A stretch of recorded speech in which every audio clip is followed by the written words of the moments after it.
como les decía, hermanos, terminando el día de hoy con este estudio completo acerca de las profecías irrefutables que apuntan a nuestro Señor Jesús, a nuestro Salvador, al Rey de paz, al Príncipe de paz, y todos esos atributos que los profetas habían descrito acerca de nuestro Mesías. Culminamos el día de hoy, hermanos, con un estudio que es acerca de nuestro Rey que cuida a su pueblo. Vamos a ver acerca del libro de Miqueas, o esta sesión, ¿verdad?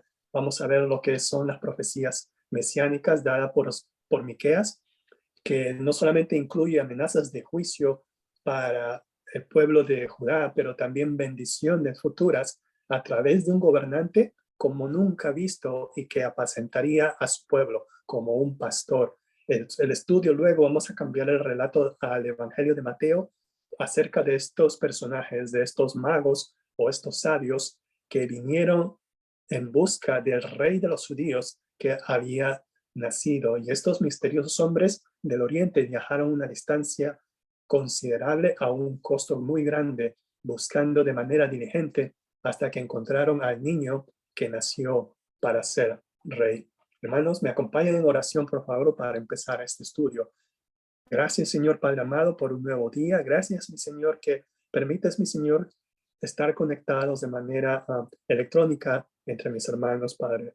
Gracias, mi Señor, que a través de tu presencia en cada una de nuestras casas o en cualquier lugar donde nos encontremos, Señor, tú estás, mi Señor, siempre presente. Y esta mañana te pedimos, mi Señor, que tu Espíritu se pase entre nosotros, Padre amado, y nos dé la iluminación necesaria para comprender, Padre amado, cómo tu Salvador, mi Señor Jesucristo, nos dirige y se preocupa por nosotros, Padre amado. Te damos las gracias, mi Señor, porque tenemos un gobernante que nos pastorea, Señor, y que nos dirige y cuida a nosotros, que somos tu pueblo, Padre amado. Te damos las gracias, Señor, y te pedimos, mi Señor, por este estudio, mi Señor, en el nombre del Señor Jesucristo.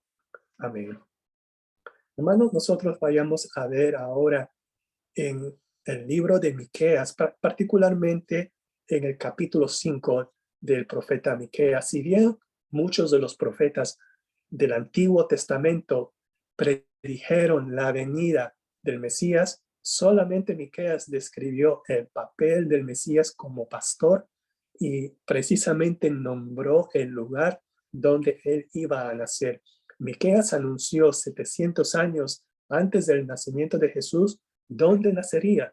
Dice en el versículo 2, pero tú, Belén, Efrata, pequeña para estar entre las familias de Judá, de ti me saldrá el que será Señor en Israel, y sus salidas son desde el principio, desde los días de la eternidad. En primer lugar, el mensaje del profeta Miqueas en relación a Jesucristo, a nuestro Mesías, sería que saldría de Belén.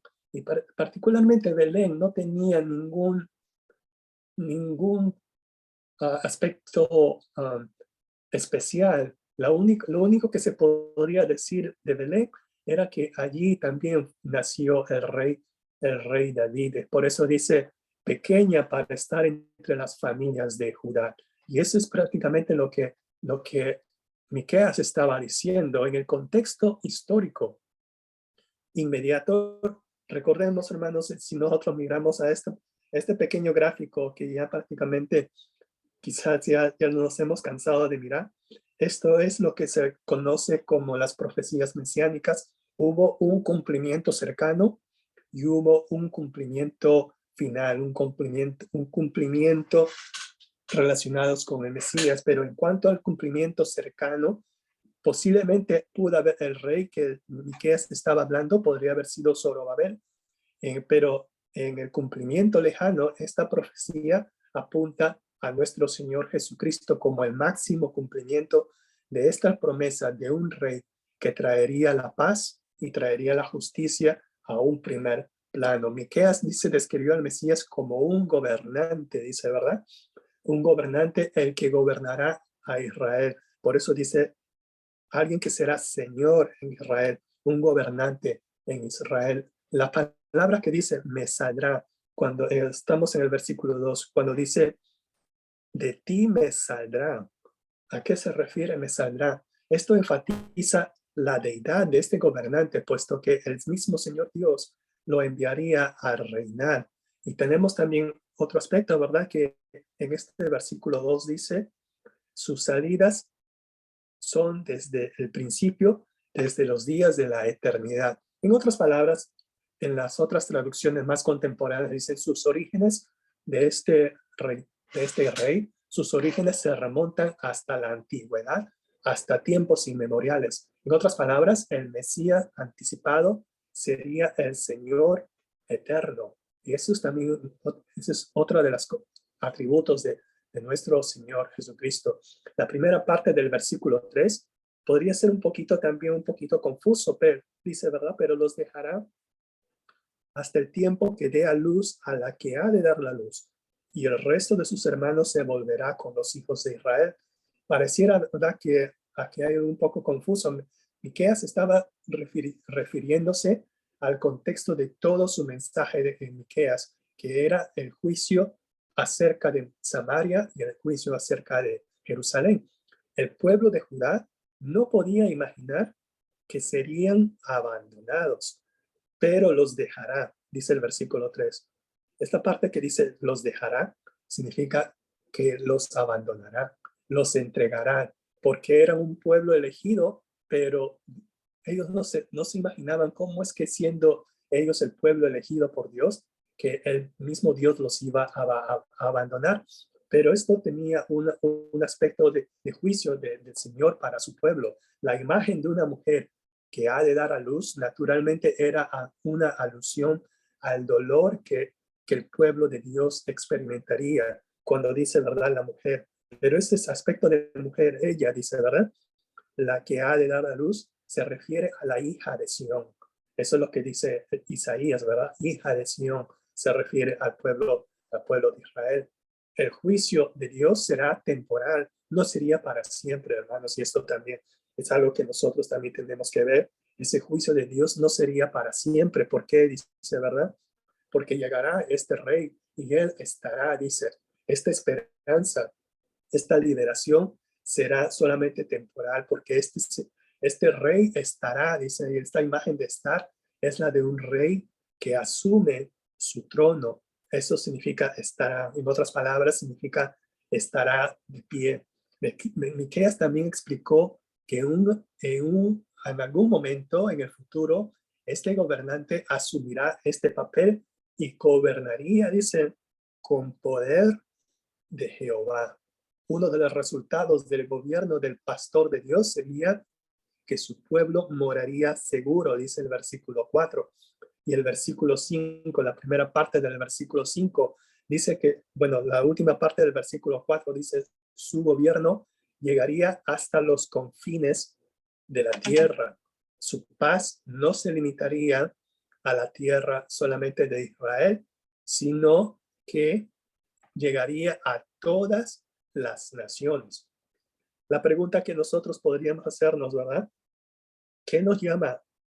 ¿Qué llama nuestra atención la descripción del liderazgo del Mesías descrito aquí en Miqueas? Hasta ahorita hemos visto, ¿verdad?, que saldría de Belén, sería anticipado, sería el Señor eterno, él gobernará, ¿verdad?, con poder de Jehová, y después, como dice el versículo 5, este será nuestra paz. Es una pregunta, ¿verdad?, que la podemos responder al final de esta descripción de este pasaje, pero yo diría, ¿verdad?, que lo que llama la atención de esta descripción del liderazgo de Mesías era que siendo un rey glorioso, sería un rey con autoridad. Sin embargo, no iba a ser un déspota, no iba a ser un rey tirano, no iba a ser un rey autoritario con armas fuertes. Aunque fuera un rey y un rey eterno, él sería como un pastor que cuida de sus ovejas. Su fuerza y excelencias vendrían de su relación con Dios. Esto podríamos ver, ¿verdad?, que de estos pasajes Quizás lo que menciona el versículo 4 es que si bien es cierto, Él gobernará con grandeza del nombre de Jehová su Dios, Él nos apacentará con poder de Jehová. Miqueas promete el futuro Mesías, dice que este será nuestra paz. Este lenguaje mantiene el tema pastoral refiriéndose al fiel remanente como un rebaño de ovejas viviendo con tranquilidad y seguridad. Aquí vemos que Jesús es el que trae la paz, que sobrepasa todo entendimiento a aquellos que confiamos en Él para nuestra salvación. Y en los siguientes versículos, hermanos, ahora nosotros pasamos al Evangelio de San Mateo y particularmente en el capítulo 2. En los estudios anteriores, hermanos, ya habíamos visto acerca de Mateo capítulo 1, acerca de Lucas capítulo 1 y capítulo 2, acerca de estos eventos milagrosos asociados con la concepción y el nacimiento de Jesús. Pero ahora aquí el Evangelio de Mateo agrega el relato de otro evento que confirma la identidad de Jesús como el Mesías de Dios. Vemos aquí en este pasaje la visita de los magos, dice, ¿verdad? De los hombres sabios, cuando nació Jesús en Belén de Judea, dice, en días del rey Herodes. Hasta aquí Dios permitió que algunos hombres, estos extranjeros que vivían en otras partes, vieran que el Mesías tan esperado había llegado y luego los capacitó para ir a buscarlo. Mateo señaló que en el momento de este evento fue durante el reinado del rey Herodes. Vamos a hablar un poquito del rey Herodes más luego, pero la primera pregunta que nosotros podríamos hacer, o que los habitantes de Jerusalén podrían hacer, ¿verdad? Porque estos hombres fueron a Jerusalén directamente, dice, ¿verdad?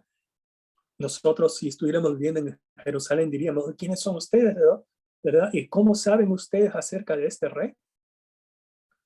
Mateo no solamente nos dijo, ¿verdad? Que eran magos del oriente, pero esta palabra magos básicamente fue así como se tradujo en la versión Reina Valera. En otras versiones se las traduce como sabios, como hombres sabios, ¿verdad? Posiblemente fueron científicos persas o babilonios que en su época, ¿verdad? Eran especialistas en medicina, en astronomía, en adivinación, religión y muchas cosas más, ¿verdad? En los tiempos de Daniel, ¿verdad? Que se acuerdan de Daniel cuando vivía en Babilonia, habían los consejeros del rey, de los reyes, ¿verdad? De Babilonia, y se les llamaba sátrapas. Posiblemente pudieron haber sido ese tipo de personas, ¿verdad? Que tenían mucho conocimiento, no solamente conocimientos científicos, sino también otros tipos de conocimientos. Pero fuera de todo eso, hermanos, parecería saber que ellos sabían que el rey de los judíos había nacido, porque miren lo que dice el versículo 2, estos hombres o estas personas, porque tampoco se puede decir que han sido meramente hombres, ¿verdad? ¿Dónde está el rey de los judíos que ha nacido? Ellos ya habían sabido que había un rey de los judíos y que había nacido, o sea que la edad de este rey todavía estaba niño. Dice, ¿cómo es que supieron que había un rey que había nacido? ¿Por qué? Dice, ¿verdad? El versículo 2, porque su estrella hemos visto en el oriente. Eso es lo que vemos aquí. Ellos vieron una señal. ¿Se acuerdan, hermanos, que cómo es que hemos visto en la sesión pasada que Simeón estaba buscando una señal y encontró la señal? Y este dice, ¿verdad? Es la señal que Simeón vio, y también estos personajes, estos magos también vieron una señal, y esta señal fue dada por Dios. Lo que queremos decir aquí, hermanos, que nuestro Señor Dios no es un Dios lejano, no es un Dios que no quiere hacerse conocer, ¿verdad? No es un Dios, ¿cómo se podría decir? No es un Dios tímido, no, ¿verdad? No es un Dios que quiere dejar las cosas en privado, no, ¿verdad? Nuestro Señor Dios es un Dios que se quiere dar a conocer a sí mismo y Él desea que vayamos a Él. Si bien es cierto, hermanos, nuestra condición finita, nuestra condición de meros mortales, podría ser imposible, es imposible para nosotros conocer a un Dios infinito, conocer al Creador. Nosotros como personas o como cosas creadas, sería imposible para nosotros conocer a este Dios. Sin embargo, es nuestro Dios mismo que se da a conocer a sí mismo. Y esa es la manera como nuestro Señor quiere darse a conocer en Isaías. Este pasaje lo conocemos, ¿verdad? En Isaías 55:6 nos dice: buscad a Jehová mientras pueda ser hallado, llamadle en tanto que está cercano, nos dice Isaías 55:6. Así es, eso dice nuestro Señor Jesús, nuestro Señor Dios. Ahora regresando, ¿verdad?, al relato que estábamos viendo aquí, es que es el Señor, ¿verdad?, que se da mismo y quiere que nosotros vayamos a Él. Luego también dice la segunda parte de este versículo 2, es muy importante. ¿Por qué?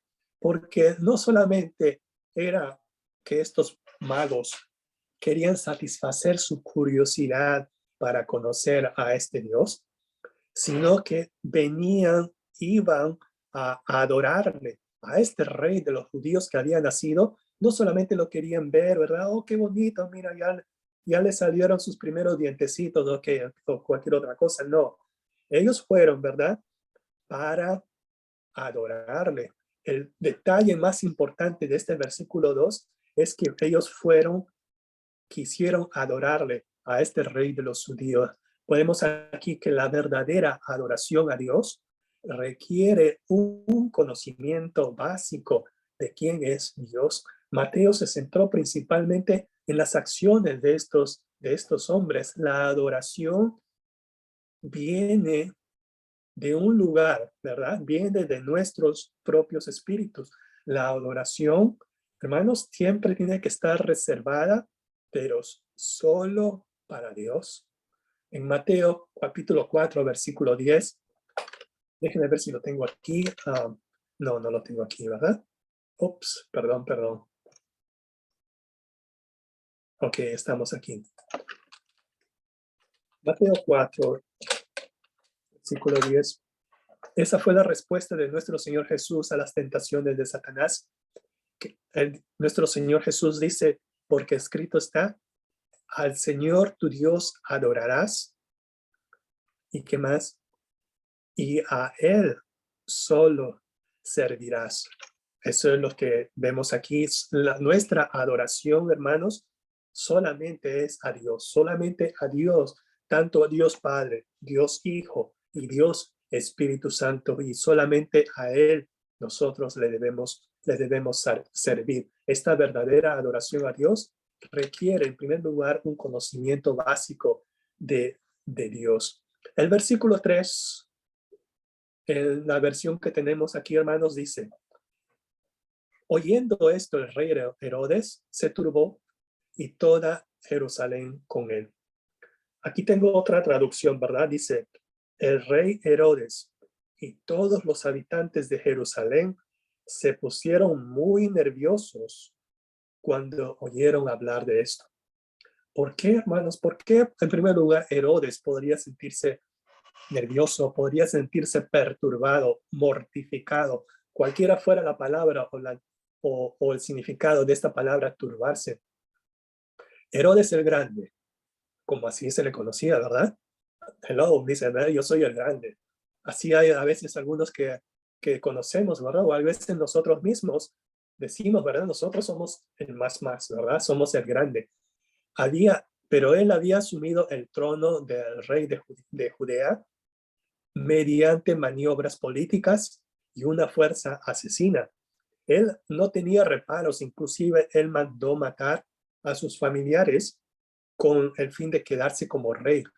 En primer lugar, él sabía por qué tenía que sentirse nervioso o perturbado. En primer lugar, él no tenía ningún tipo de sangre real, no pertenecía a ninguna realeza. Segundo, tampoco era judío. Imagínense, hermanos, este hombre que se decía Herodes, ¿verdad? Rey de los judíos, de Judea, tampoco era judío. Pero ¿cómo es que era rey? Herodes había recibido el título de rey de los judíos del Senado romano como recompensa por su lealtad al imperio romano. En otras palabras, Herodes era Herodes y él estaba obsesionado consigo mismo. Posiblemente conocía las expectativas de la gente sobre un rey Mesías. Por lo tanto, cuando se enteró de alguien que realmente había nacido rey de los judíos, se sintió que amenazado. Se sintió amenazado, vio que podría perder su reinado, y no solamente eso, ¿verdad? Podría perder todo lo que él había ganado a través de sus artimañas o a través de sus favores políticos, o que tantas otras cosas más, de la manera como él pudo haber obtenido ese reinado. Por lo tanto, por eso preguntó a los líderes religiosos judíos dónde se suponía que iba a nacer el Mesías, ¿verdad? Por eso dice, y convocados todos los principales sacerdotes y los escribas del pueblo, les preguntó dónde iba a nacer el Cristo, dónde iba a nacer el Mesías. Si el rey de los judíos hubiera venido al mundo, él no podía ser ignorado. Todos los que escucharon el informe deberían tomar una decisión. ¿Qué decisión fue la que deberían tomar? ¿Aceptarían a este niño milagroso como el Mesías y el rey de los judíos tan esperado, o lo rechazarían?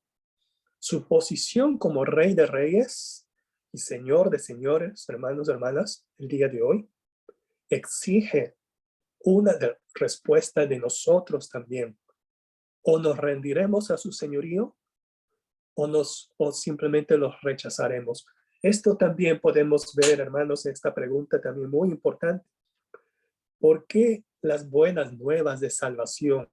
¿Por qué las buenas nuevas de nuestro Señor Jesucristo todavía perturban a algunas personas en la actualidad? ¿Perturban todavía, hermanos y hermanas, estas noticias de salvación, estas buenas nuevas? Por supuesto que sí, hermanos y hermanas. Vayamos particularmente a una historia también, y eso no solamente se ve en la actualidad. Vayamos a una historia también, hermanos y hermanas, que quizás la conocemos, acerca de uno de los milagros de nuestro Señor Jesucristo, es el de resucitar a Lázaro. ¿Se acuerdan de esa historia de la resurrección de Lázaro? Cuando ya Jesucristo estaba en su ministerio, él había resucitado a Lázaro. Entonces el versículo 45 de Juan 11 dice, entonces muchos de los judíos que habían venido a acompañar a María y vieron lo que hizo Jesús, ¿qué pasó con ellos? Creyeron en él. Y eso causó también un temor. Esto quizás también causó una perturbación entre los fariseos. Por eso dice el versículo 48, ¿qué vamos a hacer, verdad, con este Mesías, con este hombre? Si lo dejamos así, todos creerán en él. ¿Y cuál fue la preocupación de estos hombres poderosos, así como del rey Herodes, en el relato de Mateo 2?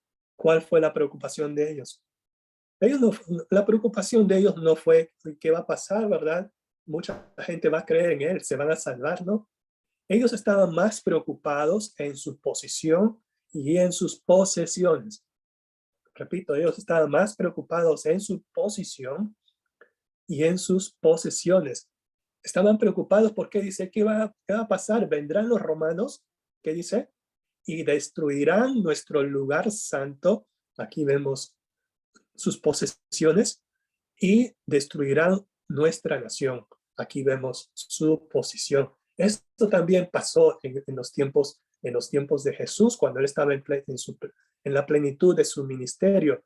Y más aún, hermanos, en el día de hoy nosotros podemos ver cómo esa actitud de las personas, ¿verdad? De muchos principados, de muchas potestades terrenales, también están perturbados cuando escuchan las noticias de las buenas nuevas de nuestro Salvador.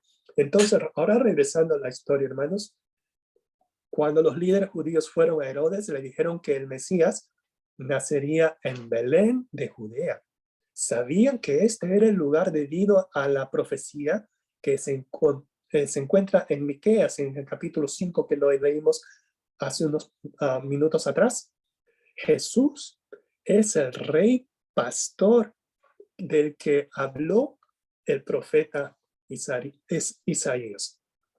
Esa es la profecía. Herodes reinó para su propio beneficio, pero el rey nuestro, el rey de paz, el príncipe de paz, sería un gobernante enfocado en el pueblo de Dios, cuidándolo como un pastor cuida de sus ovejas. En los siguientes versículos, hermanos, vemos cómo el reconocimiento de quién es Jesús debería llevarnos a nosotros también a adorarle, así como le adoraron estos magos. Esto lo vemos ahora en Mateo capítulo 2, versículos del 9 al 11. Pero el versículo 8 dice, ¿verdad? Tan pronto como Herodes los despidió, estos magos se dirigieron a Belén para poder adorar a este recién nacido del rey de los judíos.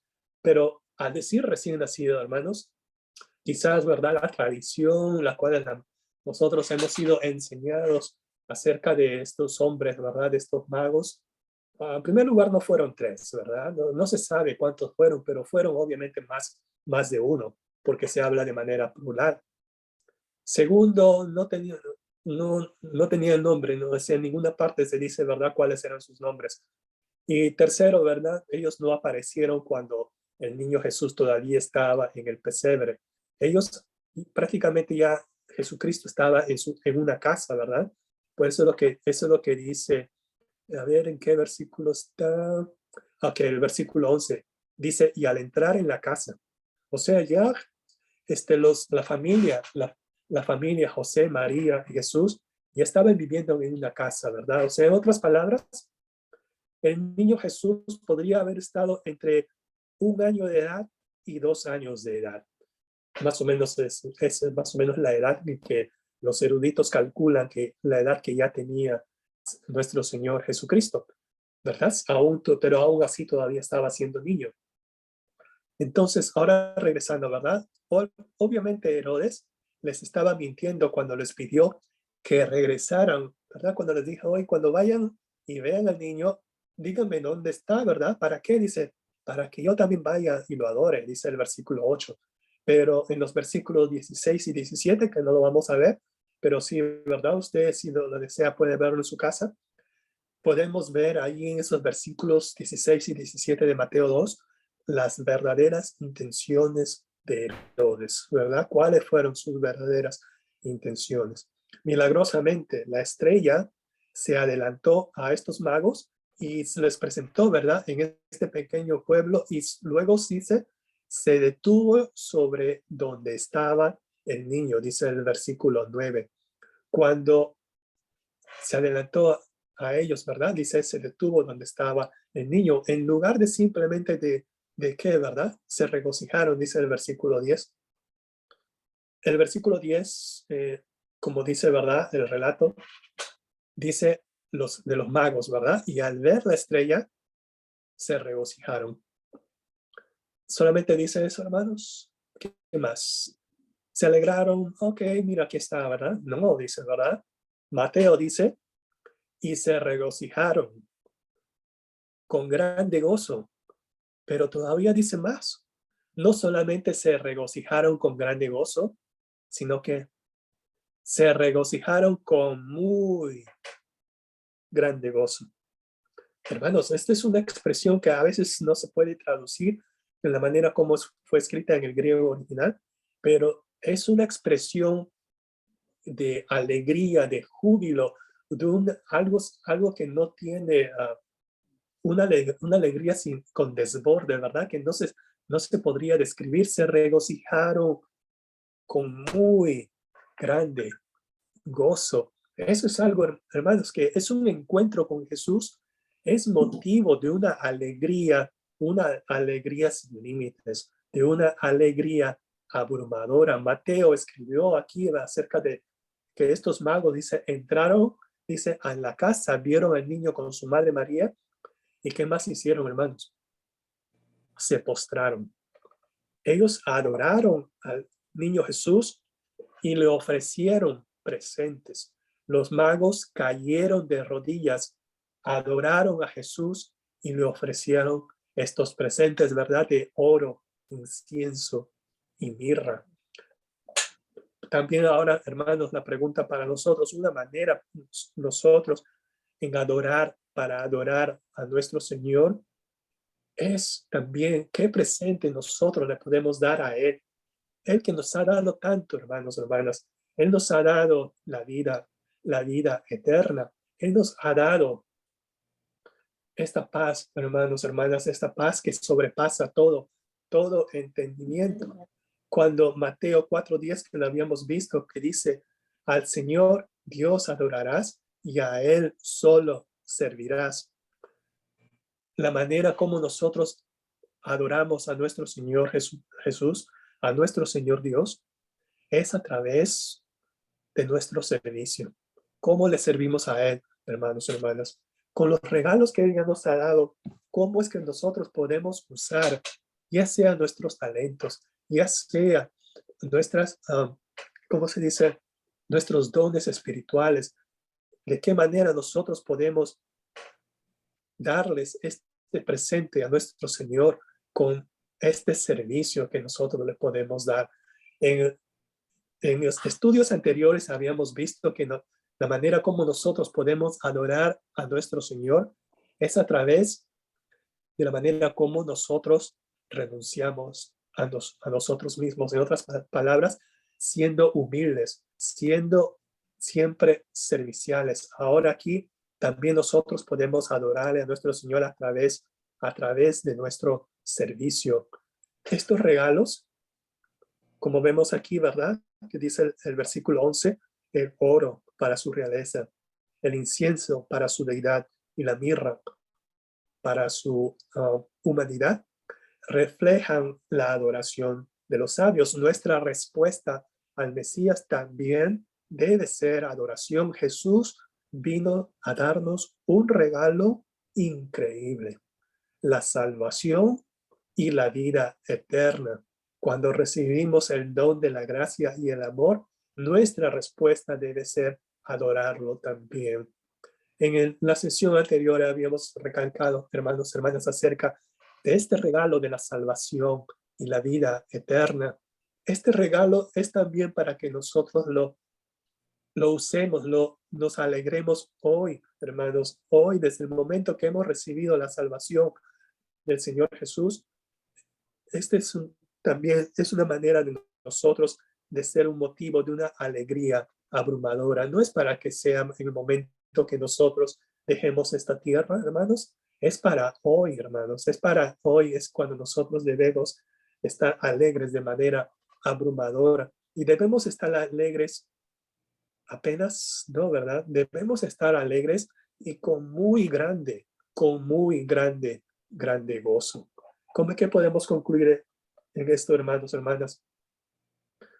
Así como los magos lo buscaron a Él, buscaron a nuestro Señor Jesucristo, que nosotros también, hermanos, lo hagamos día a día, hermanos, y lo adoraremos donde quiera que estemos, hermanos, hermanas, y en cualquier momento, hermanos, hermanas, no solamente en los meses de diciembre, o no solamente en los meses de Passover, tiene que ser en cada momento de nuestras vidas, hermanos, hermanas. Pasemos a la sección de comentarios, preguntas o quejas también, ¿verdad? ¿Por qué no? Y déjenme también apagar el modo de grabación también, hermanos.